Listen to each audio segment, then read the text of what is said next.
wabarakatuh. Halo anak-anak, apa kabarnya? Kembali lagi bersama Ibu dalam pembelajaran ilmu pengetahuan alam. Semoga masih tetap semangat ya, meskipun pembelajaran kita masih dalam kondisi pembelajaran daring. Dan ingat, selalu terapkan protokol kesehatan dimanapun kita berada. Untuk pembelajaran hari ini, jangan lupa absensi seperti biasa. Silakan tulis nama dan juga kelas di kolom komentar pada video ini. Komentar juga boleh ditambahkan pertanyaan ataupun kritik dan saran. Yang pasti jangan sampai tidak komentar ya, agar nilai kehadiran kalian tidak kosong. Oke, kita mulai pembelajaran hari ini dengan berdoa terlebih dahulu. Berdoa dari rumah masing-masing ya. Berdoa mulai.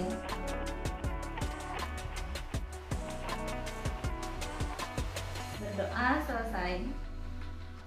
Pada materi sebelumnya, kita telah membahas materi tentang lingkungan. Ada yang masih ingat apa itu lingkungan? Ya, lingkungan merupakan segala sesuatu yang di luar individu. Dalam suatu lingkungan itu dapat terjadi sebuah interaksi. Interaksi atau hubungan timbal balik yang terjadi pada suatu lingkungan disebut dengan ekosistem. Jadi lingkungan itu merupakan bagian dari ekosistem. Coba kita perhatikan lingkungan ekosistem yang sering kita lihat. Misalnya ekosistem sawah. Pernahkah kalian perhatikannya? Nah, apa saja komponen yang ada di dalamnya? Apakah hanya terdapat satu organisme saja? Atau ada banyak organisme? Atau bahkan bermacam-macam organisme? Nah, kemudian adakah pola interaksi yang terjadi di dalamnya? Apakah bentuk interaksinya juga sama? Lalu apa jenis-jenis pola interaksi yang dapat terjadi dalam ekosistem?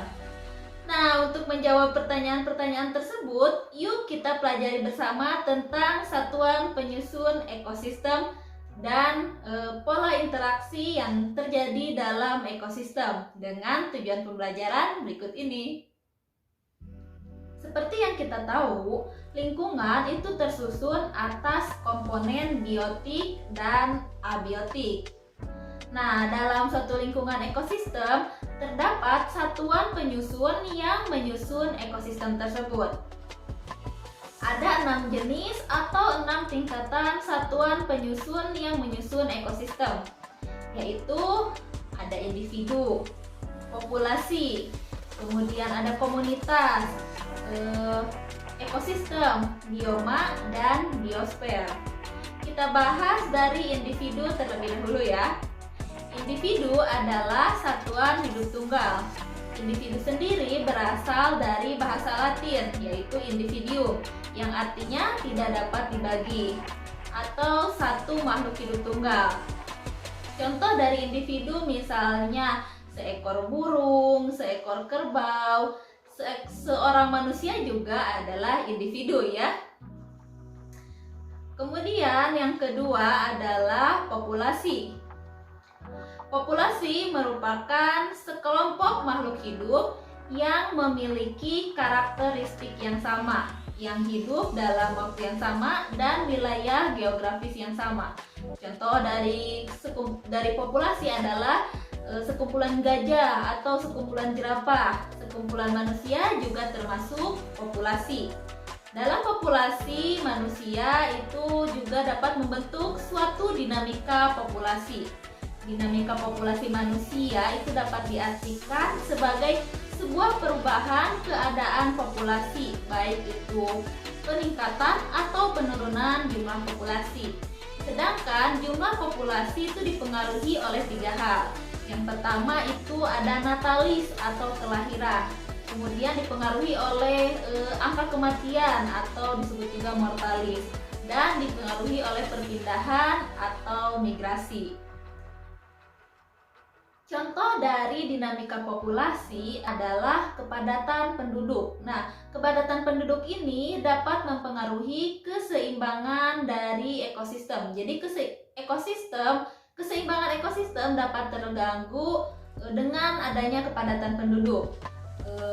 Gangguan tersebut dapat berupa penurunan kualitas air, kemudian penurunan kualitas udara, meningkatnya kebutuhan pangan, dan berkurangnya ketersediaan lahan. Lalu bagaimana suatu wilayah itu dapat dikatakan atau dapat dikategorikan sangat padat penduduk? Jadi suatu wilayah dapat dikategorikan sangat padat penduduk jika angka kepadatan penduduk mencapai 400 jiwa per hektar atau 40.000 jiwa per kilometer persegi. Nah, bagaimana cara menghitung dari kepadatan penduduk? Cara menghitung angka kepadatan penduduk yaitu dengan rumus kepadatan penduduk sama dengan perbandingan jumlah penduduk dengan luas wilayah atau luas lahan tersebut.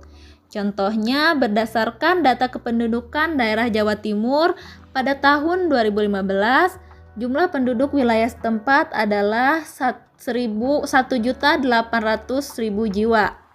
Luas wilayah Jawa Timur sendiri adalah 100.000 km persegi. Berapakah angka kepadatan penduduknya? Kita masukkan saja angka kepadatan penduduk sama dengan 1.800.000 jiwa dibagi 100.000 km persegi. Hasilnya adalah 18 jiwa per kilometer persegi. Jadi, angka kepadatan penduduk di daerah Jawa Timur dapat dikategorikan tidak padat penduduk karena hanya mencapai 18 jiwa per kilometer persegi. Oke, kembali ke pembahasan kita tentang satuan penyusun ekosistem. Satuan penyusun ekosistem yang ketiga adalah komunitas. Komunitas merupakan sekumpulan organisme yang terdiri dari bermacam-macam populasi makhluk hidup. Misalnya, kumpulan jerapah dengan kumpulan rumput atau dengan kumpulan rusa. Yang jelas, komunitas itu terdiri dari berbagai jenis populasi atau bermacam-macam populasi. Satuan penyusun ekosistem yang selanjutnya yaitu ekosistem itu sendiri. Ekosistem merupakan satuan komunitas, kesatuan komunitas dengan lingkungan hidupnya yang saling berinteraksi untuk membentuk hubungan timbal balik. Nah, di antara anggota komunitas dengan lingkungan abiotik terjadi interaksi atau hubungan yang saling mempengaruhi, membentuk suatu sistem ekologi yang disebut dengan ekosistem. Contoh dari ekosistem itu misalnya ekosistem air sungai, ekosistem sawah, ekosistem pantai, dan masih banyak lainnya ya. Satuan penyusun ekosistem yang selanjutnya adalah bioma. Bioma ini merupakan wilayah yang memiliki sifat geografis atau iklim yang sama. Jadi cakupan dari bioma ini mencakup beberapa ekosistem yang berada di satu wilayah yang memiliki karakteristik yang sama gitu. Kemudian yang terakhir, satuan penyusun ekosistem yang terakhir adalah biosfer. Biosfer ini merupakan semua bentuk ekosistem yang ada di muka bumi. Jadi keseluruhan ekosistem yang ada di muka bumi disebut dengan biosfer. Nah, itu dia pembahasan tentang satuan penyusun ekosistem. Sebenarnya pembahasan tentang ekosistem ini banyak juga dibahas dalam ayat Al-Quran ya, dalam firman Allah Subhanahu wa Ta'ala. Contohnya itu dalam Quran surat Toha ayat 53. Kita baca sama-sama ya untuk memahami maknanya. A'udzubillahi minasyaitonirrajim. Bismillahirrahmanirrahim. Allazi ja'ala lakumul arda mahdaw wa salakalakum fiha subulau wa anzala minas sama'i ma'an fa akhrajna bihi azwajam min nabatin syatta. Artinya, yang telah menjadikan bagimu bumi sebagai hamparan dan telah menjadikan bagimu bumi itu jalan-jalan dan menurunkan dari langit air hujan. Maka kami tumbuhkan dengan air hujan itu berjenis-jenis tumbuhan yang bermacam-macam di dalamnya. Secara tersurat, Ayat ini menjelaskan penciptaan bumi sebagai hamparan, juga bagaimana hujan dapat menciptakan berbagai macam jenis makhluk hidup. Berbagai macam jenis makhluk hidup merupakan bagian dari komponen ekosistem yang sedang kita pelajari. Setelah kita membahas tentang satuan penyusun ekosistem, kita kembali membahas tentang interaksi. Nah, interaksi yang terjadi dalam sebuah ekosistem membentuk suatu pola interaksi. Dan pola interaksi yang terjadi dalam suatu ekosistem itu bermacam-macam. Jenis-jenis pola interaksi dalam ekosistem diantaranya ada netralisme, predasi, simbiosis, antibiosis, dan kompetisi. Nah, kita bahas dari netralisme terlebih dahulu. Netralisme merupakan bentuk hubungan yang tidak saling mengganggu antar organisme dalam habitat yang sama. Contohnya itu ada ayam dan kambing yang berada dalam habitat yang sama dan tidak saling mengganggu ataupun tidak saling menguntungkan. Yang kedua itu ada predasi. Predasi merupakan interaksi antar dua makhluk hidup yang dimana dalam hal ini adanya prey dan predator. Prey itu apa? Prey adalah makhluk hidup yang dimangsa, sedangkan predator adalah pemangsa. Contohnya hubungan interaksi antara rusa dan singa, di mana rusa sebagai prey atau yang dimangsa dan singa sebagai pemangsa. Selanjutnya itu ada simbiosis. Simbiosis merupakan bentuk hidup bersama antar makhluk hidup dari dua spesies yang berbeda. Simbiosis dibedakan menjadi 3 jenis, yaitu yang pertama ada simbiosis mutualisme, di mana interaksi atau hubungan antar dua makhluk hidup yang saling menguntungkan satu sama lain. Contohnya itu interaksi antar kupu-kupu dengan bunga, di mana kupu-kupu mendapatkan makanan dari bunga berupa nektar dan bunga mendapatkan bantuan dari kupu-kupu untuk proses penyerbukan. Selanjutnya ada simbiosis parasitisme, di mana dalam simbiosis ini ada pihak yang dirugikan dan ada pihak yang diuntungkan. Jadi yang satu dirugikan, yang satu diuntungkan. Contohnya itu misalnya interaksi antar manusia dengan cacing pita. Ketika ada cacing pita dalam tubuh manusia, cacing pita diuntungkan dengan menyerap makanan dari tubuh manusia, sedangkan manusia dirugikan karena sari-sari makanan yang harusnya masuk ke dalam tubuh manusia dimakan oleh cacing pita.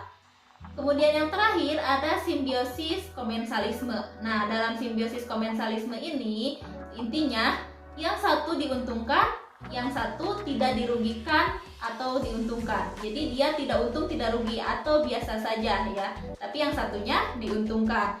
Contohnya itu atau interaksi antara ikan hiu dengan ikan-ikan kecil yang suka berada di belakangnya. Jadi ikan kecil ini mendapat perlindungan agar tidak dimakan oleh predator, sedangkan ikan hiu itu tidak memiliki keuntungan tapi juga tidak terganggu atau tidak dirugikan. Kemudian pola interaksi yang selanjutnya itu ada antibiosis. Antibiosis merupakan bentuk interaksi antar populasi yang satu dengan populasi yang lainnya, di mana yang populasi yang satu mengeluarkan zat penghambat pertumbuhan populasi yang lain. Contohnya interaksi antar jamur penicillium dengan bakteri, di mana jamur penicillium ini dapat menghasilkan antibiotik penicillin yang dapat menghambat pertumbuhan bakteri. Kemudian yang terakhir, contoh pola interaksi yang terakhir adalah kompetisi. Kompetisi ini merupakan interaksi antar makhluk hidup yang menunjukkan persaingan karena memiliki kebutuhan yang sama. Contohnya itu persaingan antar tikus dan belalang, di mana tikus dan belalang memiliki kebutuhan yang sama, yaitu makanannya padi. Jadi terjadi persaingan belalang dan tikus dalam mendapatkan makanannya ya. Nah, itu dia pembahasan tentang satuan penyusun ekosistem dan interaksi yang terjadi dalam ekosistem. Kegiatan selanjutnya untuk menambah lebih banyak pemahaman kalian tentang ekosistem dan mengevaluasi pemahaman kalian, silahkan kerjakan LKPD yang sudah Ibu share linknya di deskripsi video ini. Dan kesimpulannya pada pembelajaran hari ini, jadi satuan penyusun dalam ekosistem itu membentuk sebuah pola interaksi. Pola interaksi itu bermacam-macam. Di antaranya ada predasi, simbiosis, kemudian kompetisi, dan antibiosis. Dan untuk pembahasan materi selanjutnya, kita masih membahas tentang bab interaksi antar makhluk hidup dengan lingkungannya, yaitu subbab tentang interaksi komponen biotik dan biotik. Oke, semoga pembelajaran hari ini menyenangkan, dan bila ada yang masih belum dipahami tentang materi ini, kita lanjutkan diskusi kita melalui WhatsApp ya. Jangan lupa LKPD-nya dikumpulkan melalui Live Worksheet Web. Terima kasih untuk perhatiannya, selamat mengerjakan LKPD-nya, dan semangat terus untuk belajar. Wassalamualaikum warahmatullahi wabarakatuh. Bye-bye.